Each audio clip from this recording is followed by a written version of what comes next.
Здравствуйте, мои друзья! Сегодня мы с вами приготовим вкуснейший пирог. Будет он у нас с творожной начинкой, с ягодами и с вкусной крошкой. Готовится совсем несложно. Для теста нам понадобится 4 яйца, 10 граммов ванильного сахара, щепотка соли, 200 граммов просто сахара. И все миксером нам нужно взбить, чтобы масса увеличилась в объеме и посветлела. Пошаговый рецепт вы сможете прочитать в описании под видео и в граммах, и в стаканах. Вливаем 150 мл растительного масла. Продолжаем взбивать. Масса стала однородной. Добавляем 250 мл молока. Все продукты должны быть одинаковой комнатной температуры.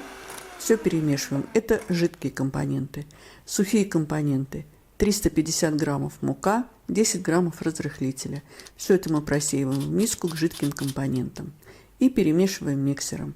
Друзья мои, если вам нравится видео, ставьте лайк, это поможет продвижению видео, его увидит большее количество зрителей. Посмотрите, какое тесто у нас получилось. Убираем муку со стенок миски, вмешиваем ее.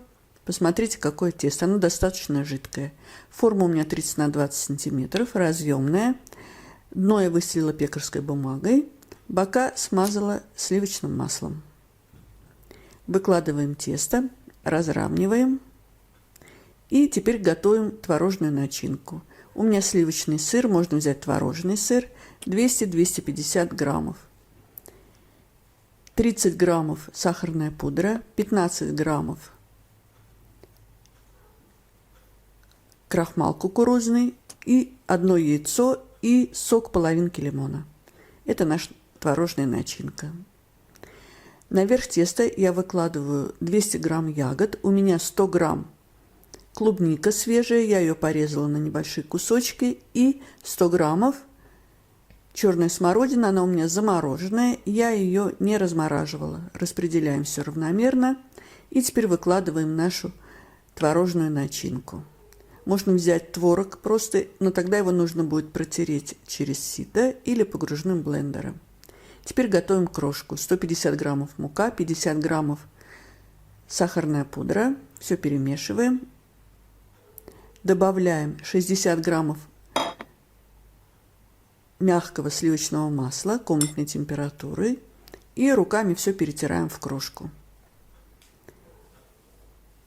Посыпаем верх нашего пирога вот такой замечательной крошкой.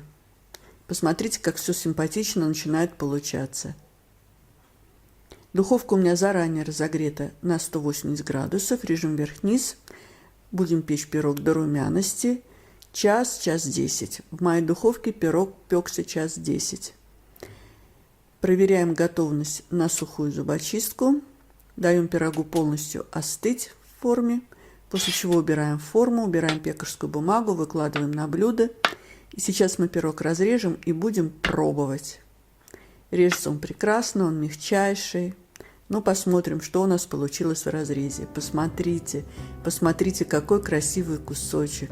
Виден и творожный крем, и ягоды, и крошка. Все у нас пропеклось.